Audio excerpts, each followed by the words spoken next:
Juan Fran Ferrandiz.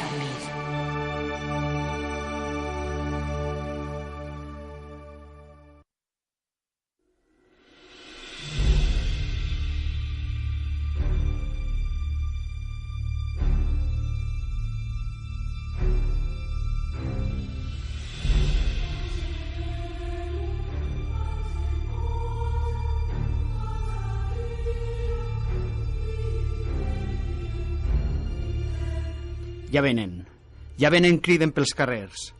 Les mares fan entrar els infants a casa. Se senten els colps de finestres i portes quan es tanquen. La guaita corre a l'armeria per agafar llances i espases. Algú toca una vella creu de fusta penjada al mur, implorant protecció. Ja venen. Són camperols, artesans i desarrapats que no suporten més els abusos i la fam. S'acosten al castell i alcen les seues forques i aixades amb gestos agressius. És hora de fer justícia i criden una consigna, el seu crit de guerra. Arca! Arca! Arca! Arca!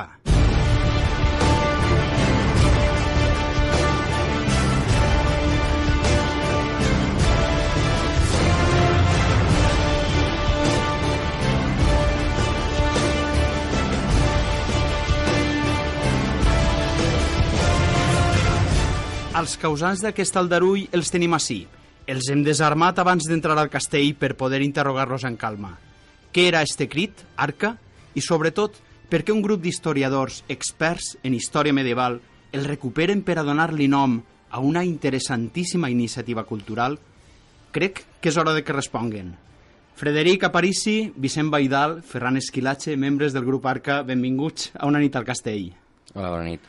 Bona nit, moltes gràcies. Estem encantats i jo reconec que quan vaig descobrir la vostra iniciativa, que sé que porteu ja molts anys, però per coses de la vida no la coneixia, em vaig quedar totalment encantat perquè quadra perfectament en l'esperit d'este programa, d'En una nit al castell, que és acostar-nos la història a tothom, no? Fer-la divulgativa. I el primer que vos voldria preguntar, a Frederic, a Vicent, a Ferran, el que vulgui, qui sou? Què és el grup Arca? És a dir, com naix aquesta iniciativa?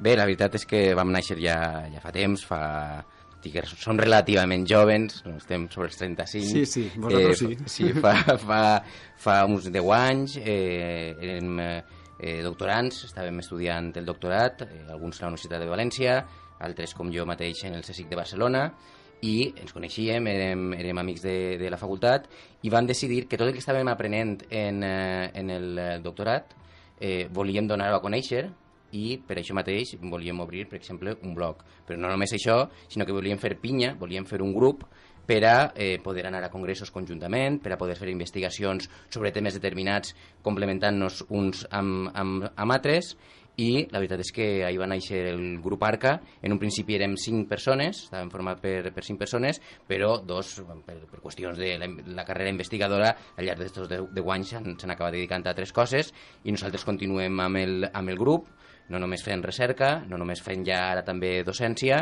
sinó també fent divulgació, que és per la cosa per la qual ens coneixem més, perquè sobretot arriba molta gent el que fem en el blog i sobretot en el Facebook, en les xarxes socials. És un gran treball del que parlarem, però hi ha una pregunta, com heu vist hem fet una xocoteta, un joc imaginatiu per començar. Arca, un crit que té un rerefons històric, veritat, Frederic? Sí, és veritat. Suposo que la gent més major ho recordarà, perquè Arca era el joc que solien fer els més menuts, sobretot al món rural, entre dos pobles, llançar-se pedres, declarar-se la guerra, no? I això, fer la guerra. La veritat és que, com expliquem en el nostre primer llibre, Fer Arca, històries medievals valencianes, la paraula efectivament té un origen medieval. No és, com pensa alguna gent, la jarca del nord d'Àfrica, que alguns pensaven que ho havien pres d'ahir, sinó que ve, com dic, de l'expressió medieval, i que, bé, per a resumir un poc el capítol, el que contem ahir és que com la idea venia de l'arcó, l'arca, on es guardava l'armament, les pedres, les espases, i bueno, d'ahir venia un poc l'assumpte. La veritat és que com expliquem, deuria anar sense H, però la veritat és que quan nosaltres començarem ho ficarem amb H i ja s'ha quedat un poc, la marca s'ha quedat amb H, però en realitat hauria escriure sense H. Ferran, esteu lluitant, sou un grup de gent que esteu lluitant per estendre la nostra cultura, no? Per estendre els nostres coneixements valencians. Efectivament, sempre ha sigut el nostre objectiu des del primer moment, donar a conèixer tota la història, especialment medieval, però en general, que la societat no arriba, perquè tenim molt clar des de fa anys que la historiografia valenciana ha avançat molt els últims 30-35 anys aproximadament, n'hi ha molts coneixements nous, però això no s'ha transmès a la societat continua pensant els mateixos coneixements que n'hi havia fa 40 anys o més, i això és la gran tasca que estem intentant portar avant des de fa molt de temps. Jo, per la meva tasca, sí que estic totalment d'acord, perquè m'ha cridat l'atenció al buscar informació sobre història de València, del Regne de València. És abrumadora la quantitat de publicacions, de tesis doctorals i tal, i també resulta sorprenent que això, exacte, s'hagi quedat en el pla purament acadèmic i no acaba de baixar, i jo crec que crideu arca una i altra volta com a aquests guerrers, no?, que dieu, així anem a enfrontar-se a este mur que tenim així d'indiferència i a tratar de transmitir la història nostra a la gent. Em pareix genial. Jo voldria que, o bé Ferran o un altre, ens contàreu per anar per passos. Teniu 2 llibres publicats molt interessants que ara parlarem, però hi ha una cosa que crec que tot el món, des del moment en què ens escolteu, té disponible, i ahí també hi ha moltíssima informació vostra i sobretot de la nostra història, que és el blog que teniu. Expliqueu-nos com és este blog i com es pot accedir. Bé, la veritat, el blog va ser la primera iniciativa que vam tindre, perquè, enllaçant amb el que preguntaves abans, tota aquesta producció científica de primer nivell, jo voldria insistir en que la investigació medieval que es fa al País Valencià a les 3 universitats és de primer nivell, de nivell de categoria internacional, per dir-ho d'alguna forma, però efectivament això no arriba. I clar, no arriba entre d'altres raons perquè normalment és una feina no remunerada, ni econòmicament, ni pot ser el que siga més greu, ni curricularment. Per això, la major part del personal científic, acadèmic, com que no va veure reconegut aquest treball, doncs, de cap manera no el fa.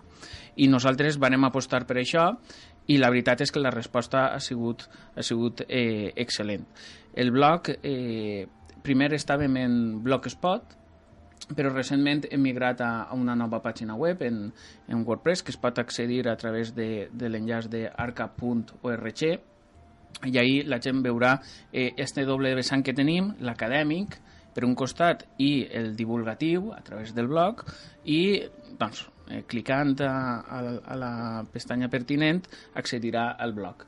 Què trobarà en el blog? Doncs temes diversos, temes que publiquem setmanalment al voltant dels nostres interessos, és a dir, al voltant d'història política, en el cas de Vicent, d'història de les comunitats andalusins, en el cas de Ferran, o d'història rural, que és el meu cas, però també altres temes que ens venen, que ens suggereixen els propis seguidors, o alguns col·lectius ens demanen xicotetes, modestes investigacions concretes, com per exemple hem fet a propòsit del barri de Russafa de València, o del barri del Carme també a València. Que ningú pense que estem parlant d'una informació processada de tal manera que siga solament comprensible per als experts en història, o tot el contrari.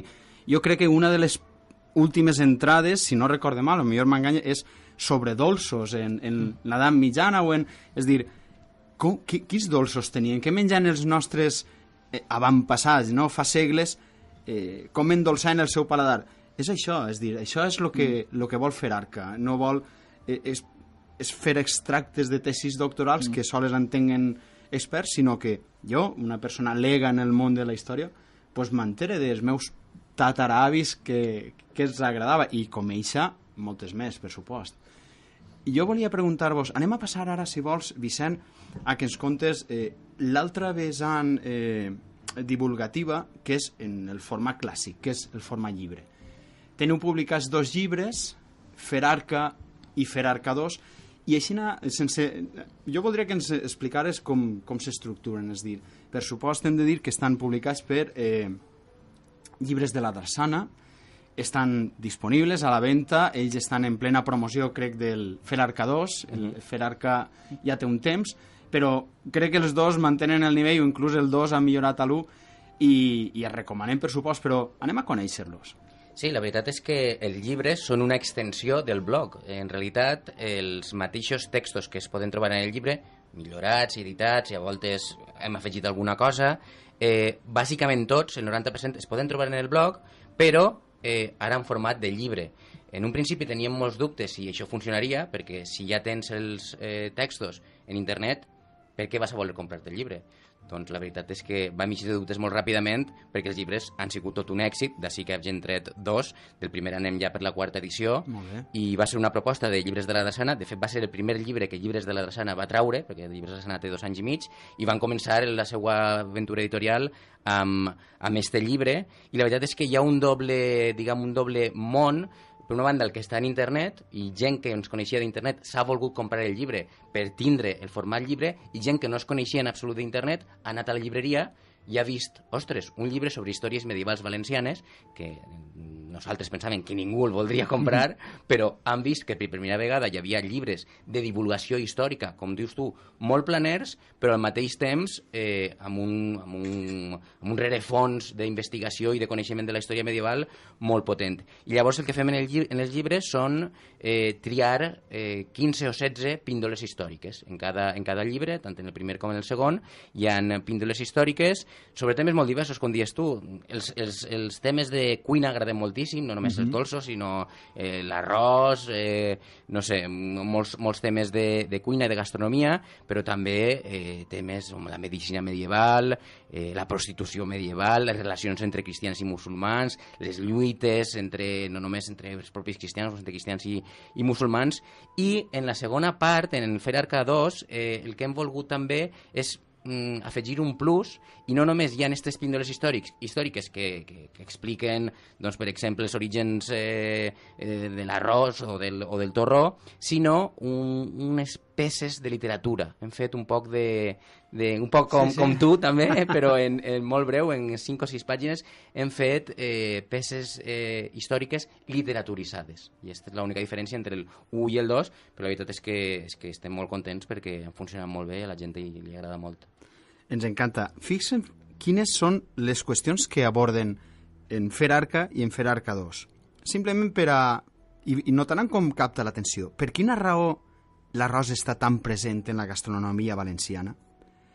Per quines raons Vinatea es rebel·la contra l'imperialisme, l'autoritarisme castellà? Tal volta per una altra persona que li agrada més la història, aprofundir. O per què era tan famós el bordell medieval de la ciutat de València? Eixa part morbosa que també atrau, no? Què ens dugueren els almogàvers de la Grècia medieval? Té un cert sabor a misteri, no? Què passa l'endemà de l'expulsió dels moriscos? Així, precisament a Cocentaina, tot el barri del Raval va quedar absolutament tancat. Quina sensació de silenci hi hauria més enllà de les portes que van quedar tancades? Estem parlant d'això. A mi m'enamorava el descobrir Fer Arca i Fer Arca 2 perquè em va connectar en un llibre que jo vaig descobrir molt jovenet, que es deia Històries de la història, de Carlos Fisas, que va ser un dels intents pioners d'arrimar la història al poble a xiquets com jo que tenien 15 anys, que no tenien, per supost, ni idea. No són la història general del Regne de València, sinó són aquestes xocotetes, com dia Vicent, píndoles, no?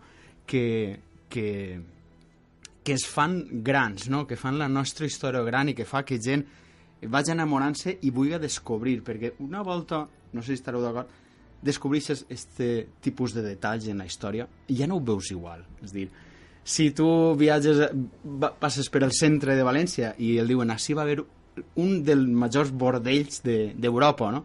Ja canvia la perspectiva. Jo voldria, en el vostre permís, posar a prova Fer Arca, posar a prova el grup Arca, i voldria que cadascú, Frederic, Vicent i Ferran, ens escollireu una xocoteta píndola per a que els oients sabieren de què estem parlant i del nivell i de l'atractiu que té este treball. Qui vol començar? Val, jo mateix. Jo sí que volia dir que, efectivament, nosaltres un poc el que tractem és d'anar més enllà dels grans fets i els grans personatges, no? Perquè Jaume I tot el món el coneix, Sant Ferrer, tot el compromís de Casp, són fites que a grans trets un gran nombre de valencians té més o menys situats, no? Clar.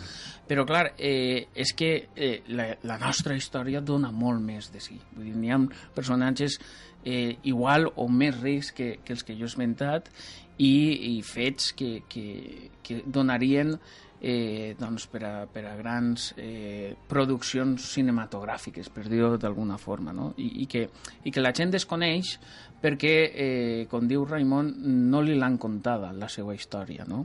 Així n'és. I bé, i clar, això va a qüestions tan quotidianes com, per exemple, jo en el meu cas, en el Ferarca 2, parle dels torrons. Els torrons, tothom sap aquesta disputa si en el cas valencià és doble, no? Perquè està el torró d'Alacant i el torró de Xixona, i quin és més antic, i damunt si són d'origen musulmà o si són d'origen català, d'origen cristià, que vull dir que el portaren els colons catalans.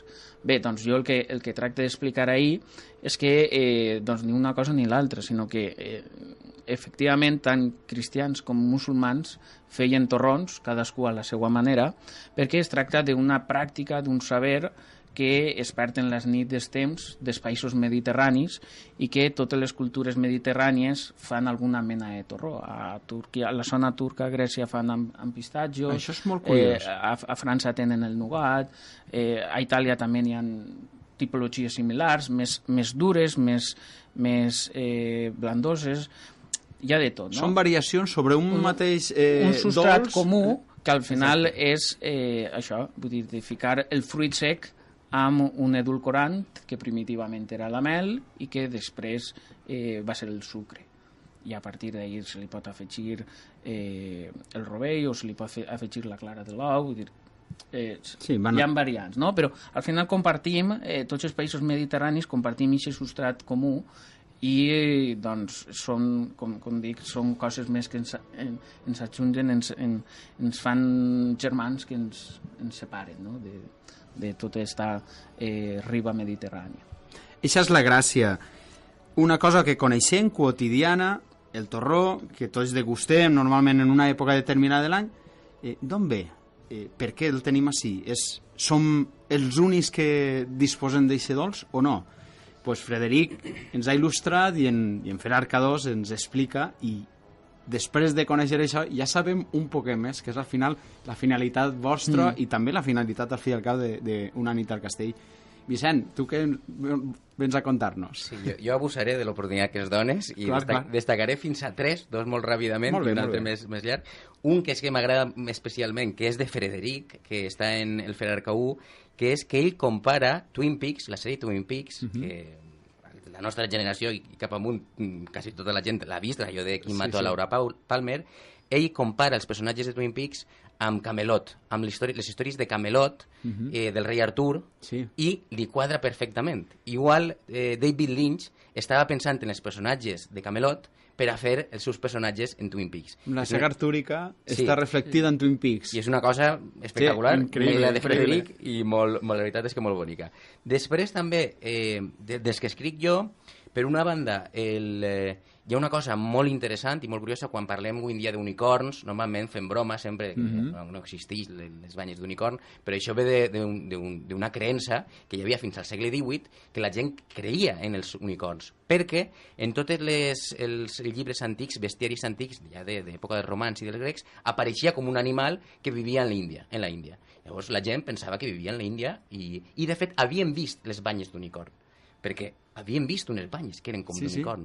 Però realment no eren banyes d'unicorn, sinó que eren banyes de narval, que és un mamífer marí, com si fos un dofí, o que té una banya enroscada, i les agafaven en la Mar del Nord, en Groenlàndia, i es portaven a Europa, i només veien les banyes d'unicorn. I quan veien la banya d'unicorn, pensaven, o sigui, la banya de narval, pensaven que era d'un unicorn, i eixa creença es va allargar fins al segle XVIII, i a més pensaven que tenia poders, era un antídot, que servia també per a tindre virilitat, com la Viagra moderna, i passa ja al tercer que vull destacar, que és, ja que tu comentaves lo del morbo, és el prostíbul de la ciutat de València, que a tot el món li agrada molt, tot i que el bordell de la ciutat de València, que era un negoci municipal, el portava l'Ajuntament de València, cosa que és totalment contrària al que passa en l'actualitat, que la prostitució és il·legal. En l'edat mitjana no, era una cosa legal, gestionada per l'Ajuntament, bàsicament perquè es pensava que, tot i que era un pecat molt greu,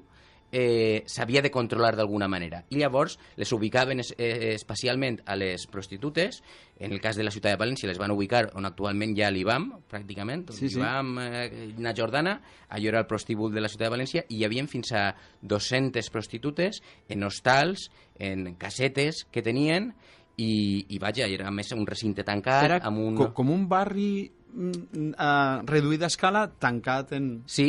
A més, quan tu entraves, deixaves les armes al porter per a que després no hi hagueren bregues, fins i tot podies deixar els diners per si tenies por de que passara alguna cosa dins, però clar, al mateix temps, tot i que tenia una sèrie de normes de seguretat, normes higièniques, el metge municipal anava a veure les prostitutes cada dissabte, fins i tot normes d'horari, fins i tot laborals, també era un lloc de patiment, perquè a les prostitutes les tenien molt mal considerades, fins i tot en èpoques d'efervescència religiosa, en Setmana Santa o en altres festes, les treien en processó per a indicar que era el mal exemple, les feien vestir a més amb una capa especial per a que els pogueren identificar, i per tant, quan pensem en l'edat mitjana, en aquell bordell que va estar durant 4 segles en la ciutat de València, ubicat en la mateixa zona, hem de pensar, en una banda, que era una cosa avançada, entre cometes, per al seu temps, però al mateix temps també un lloc de patiment i un poc de sordidesa, fins i tot.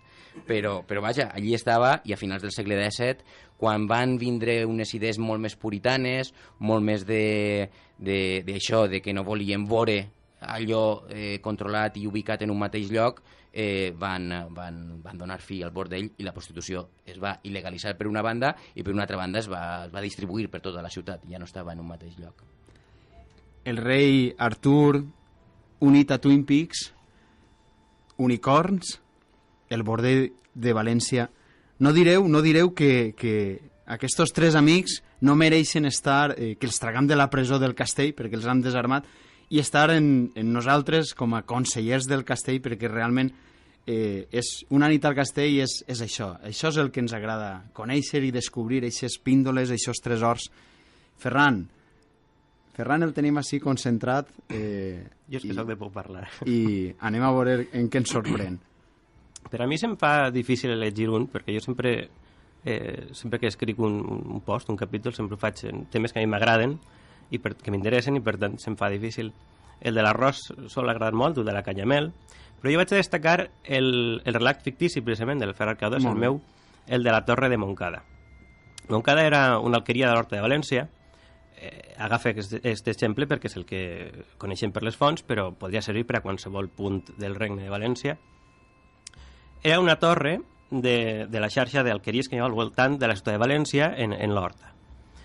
Uns anys abans de la conquesta de València, per exemple, cap a 1244-45, abans de la conquesta de València, però després de la conquesta de Borriana, el rei fa una incursió en territori andalusí per a aconseguir botí i bàsicament per a proclamar el terror de cara a la futura conquesta. En aquest any ja vam fer una ratxa, una entrada fins a Cullera, intentar prendre el castell de Cullera, però és un castell molt fort i amb els 5 dies que tenia només no li dona temps i se n'ha de tornar. Això per a mi és una vergonya, a més és un fracàs perquè està perdut el temps i un rei necessita sempre diners. Clar. I de viatge de tornada decideix atacar una torre de l'Horta de València i decideix prendre la de Montcada. Per què? Perquè quan baixaven cap a baix, les alqueries de l'Horta sempre se buidaven de gent i tot el món anava a refugiar-se a la ciutat, en les muralles. Quan ja tornaven, es pensaven que ja havien fet tot el que tenien que fer, de fet ja portaven esclaus, i la gent no va a València a refugiar-se, es queda en la torre tancada. i protegida, perquè pensaven que anava a passar de llarg. La torre és una fortificació sí, de reduïdes dimensions? De fet, no sabien com era, precisament la setmana passada la van trobar arqueològicament. Vaya. És molt curiós. Una primícia. Sí, sí. I, bueno, de gran seria com el castell de Cocentaina, més o menys, no? sí, aproximadament. Un poc més alt, però d'amplada més o més com el castell de Cocentaina, efectivament. Per I ahí és on la gent de l'Horta serveix, corria. exactament. Se protegia ahí darrere dins de la torre i el volcán de l'Albacar, que és una muralla que hi ha al voltant. Amb el ramat, fins i tot. Bé, Jaume I es fa creure que ja passa de llarg, va cap a casa, però posa setge a la torre i està durant 5 dies bombardejant-la amb un fonèvol, amb una espècie de catapulta, i quan la torre ja comença a trontollar, pues decideixen rendir-se i fa 1.000 esclaus. 1.000 esclaus? 1.000 esclaus. Hi ha 1.000 i pico persones refugiades dins de la torre i els fa tots esclaus i acaben venint-se en Barcelona i acaben distribuint-se per tota Europa. Bé, fins així és la part que està contada per el mateix Jaume I en el llibre dels Fets, en la seva crònica.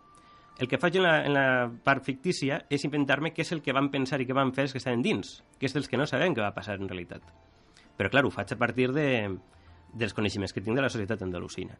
I com era una societat que no funcionava ni com la dels feudals ni com la nostra, sinó com les societats actuals de Nord d'Àfrica, en què són societats tribals, societats clàniques, en què l'important és el grup familiar, i com hi ha un líder, un xeic, un jeic en castellà, que és el que pren decisions, i com els diferents xeics de la comunitat es reuneixen, prenen les decisions, i quan decideixen que s'han de rendir, quan no, quan han d'intentar aguantar, com distribuir els aliments que tenen, etc. Tot això és el que intenté contar com funciona la societat andalusina a partir d'aquest exemple de la Torre de Montcada, que, com dic, serveix per a qualsevol altre punt del Regne de València. Jo escoltava Ferran i ja estava imaginant-me una pel·lícula, una novel·la, és l'arranque perfecte, un rei frustrat per haver fracassat en una conquista d'un castell, pues, es venga o es desfoga en un grup de 1.000 persones, de gent de l'Horta que pensa que ja ha passat el perill i no ha passat. Grups que es fan esclaus i que desapareixen de la història. On estaran? Què va passar en ells? Quanta cosa. Digues. El cas és que alguns fragments precisament de Ferran sí que han aparegut en una novel·la X, perquè l'autor ens va escriure fent-nos unes preguntes sobre aspectes concrets i precisament va ser Ferran el que va respondre i l'autor va agafar aquest text i... És un dels nostres objectius, donar elements a gent que es dedica bé a fer novel·les, bé, per exemple, hi ha un exemple també molt bonic en el cas de Frederic, un dels textos que apareix en un llibre d'Esferarca que parla sobre la malvasia, que era un vi que venia de Grècia, doncs ha acabat en l'etiqueta d'un vi que fa precisament, tu ho sabràs? Juan Cascant, el celler de la muntanya. Sí.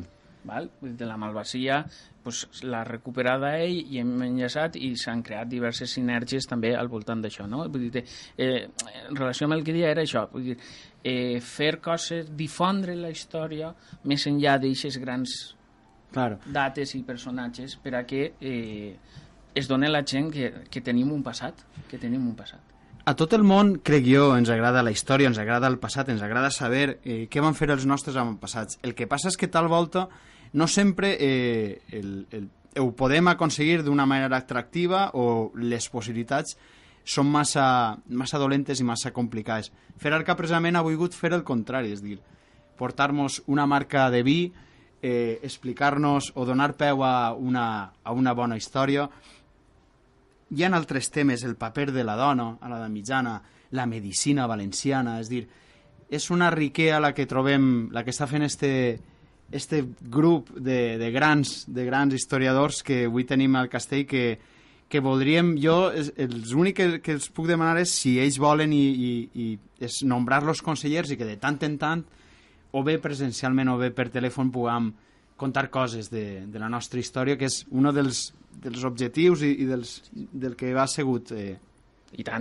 Estaríem encantats de formar part del Consell del Castell. Pues anem a treure-los ja de la presó, tornarem les armes, venien a fer un aldarull, però finalment s'han reconciliat i res, Frederic Aparici, Vicent Baidal, Ferran Esquilache, moltes gràcies per haver vingut a Una nit al Castell i esperem que torneu pronte. I tant, un plaer estar així i poder compartir i xerrar amb vosaltres.